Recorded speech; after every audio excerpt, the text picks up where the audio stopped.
인공관절 수술을 할 때 중요한 거는 다리에 축을 맞추는 거거든요. 근데 이제 사람의 그 눈으로 맞추게 되면 오차가 2, 3도 된다고 그래요. 근데 이제 로봇 같은 경우는 오차가 0.5도에서 1도 사이라고 얘기를 해요. 그러니까 훨씬 사람보다는 정확하죠.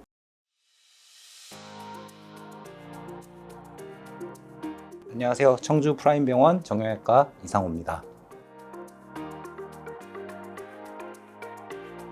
로봇으로 다 하는 건 아니고요. 로봇의 도움을 받아서 하는 수술을 로봇 인공관절 수술이라고 합니다. 인공관절 수술을 할 때 중요한 거는 다리에 축을 맞추는 거거든요. 근데 이제 사람의 그 눈으로 맞추게 되면 오차가 2, 3도 된다고 그래요. 근데 이제 로봇 같은 경우는 오차가 0.5도 에서 1도 사이라고 얘기를 해요. 그러니까 훨씬 사람보다는 정확하죠. 그리고 그 로봇을 이용해서 도움을 받아서 다리의 축을 정확히 맞출 수 있는 수술을 로봇 인공관절 수술이라고 합니다. 여러 가지 방법이 많이 나와 있거든요. 그래서 지금 시중에 되게 조그만 기구를 이용해서 이렇게 뼈를 갈아내는 기구도 있고요. 그다음에 로봇 팔이 들어와서 이렇게 뼈를 자를 수 있게 도와주는 기구도 있고, CT를 이용해서 완전히 3차원 재건한 다음에 그걸 갖고 또 이제 수술을 진행하는 방법도 있거든요. 그러한 수술을 도와주는 기구를 이용해서 하는 수술을 로봇 인공관절 수술이라고 얘기하고 있습니다.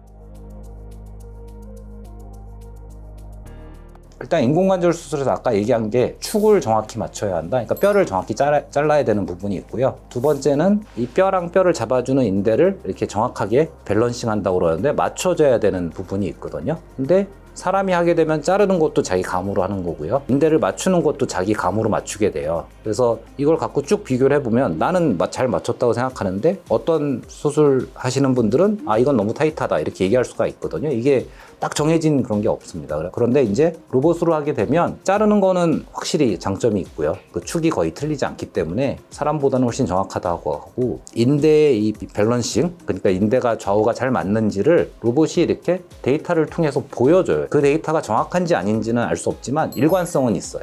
그래서 자기가 생각하기에 그 데이터가 너무 타이트하다 그러면 그거보다 약간 느슨하게 조절할 수 있고요. 그 데이터가 자기가 보기엔 너무 느슨하다 하면 그거보다 좀 타이트하게 할 수가 있는데, 최종 결정은 수술자가 하는 거죠. 여기서 장점은 그 데이터가 일정하다는 거예요. 객관적인 그런 자료가 있기 때문에 수술하는 사람한테 많은 도움을 줄 수가 있어요. 그래가지고 로봇 인공관절 수술을 하게 되면 그런 게 이제 장점이 될 수 있습니다.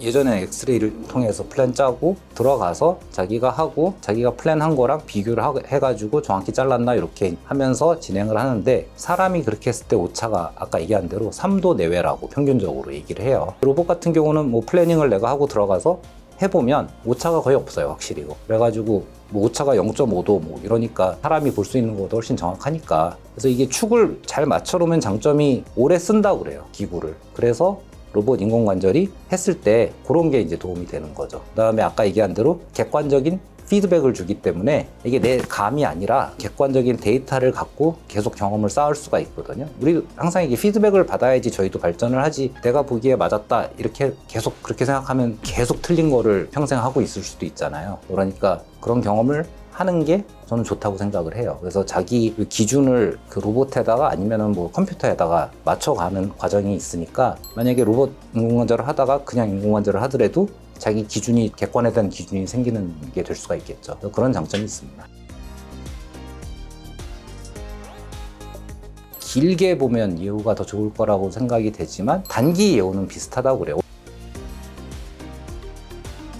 늘어날 거라고 예측이 되는 거죠. 그래서 보통 60대나 이럴 때는 로봇 인공관절을 하는 게 좋을 것 같고, 예를 들어서 한 80 되신 분들이 가끔 이제 인공관절 수술을 하시거든요, 너무 아프면. 근데 그때는 다리 변형도 심하고 그 로봇가 제시한 대로 하면 이상한 결과가 나올 때도 있어요. 그럴 때는 수술자의 경험에 따라서 하는 게 더 결과가 좋을 때도 있거든요. 이게 항상 로봇이 좋다는 아니에요. 그 대신 젊은 사람, 좀 오래 쓸 거라고 예상되는 사람은 로봇으로 하는 게 더 좋을 거라고 생각은 돼요. 수술하는 사람의 경험을 약간 객관화하는 데 도움은 줄 수 있을 것 같아요. 근데 로봇을 안 했다고 해서 인공관절 수술을 많이 하신 분이 못할 거라고 생각은 안 하거든요. 인공관절 수술이 워낙 그렇게 어려운 수술은 아니에요. 모든 환자에게 도움된다 이런 얘기도 아니에요. 그 대신 어떤 환자들한테는 굉장히 도움이 될 수 있다. 그 대신 단점은 비용이 좀 올라간다. 그리고 어떤 환자들한테는 오히려 도움이 안 될 수도 있을 거라고 생각돼요. 변형이 너무 심하거나 나이가 너무 많으신 분들은 그냥 빨리 하는 게 더 중요할 수도 있거든요. 그래서 각각 장단점이 있을 거라고 생각은 됩니다. 최근 나온 기계들은 좀 간단한 것들이 많아져서 한 5분 정도 더 걸립니다. 예전 거는 한 15분 정도 더 걸렸고 예전에 내비게이션 이런 거는 한 20분, 30분 더 걸렸고 최근 기계들은 간단해졌어요. 손으로 하는 거랑 시간 차이는 지금 쓰는 기구는 그렇게 많이 차이 나진 않아요. 5분, 10분 더 걸리는 것 같아요.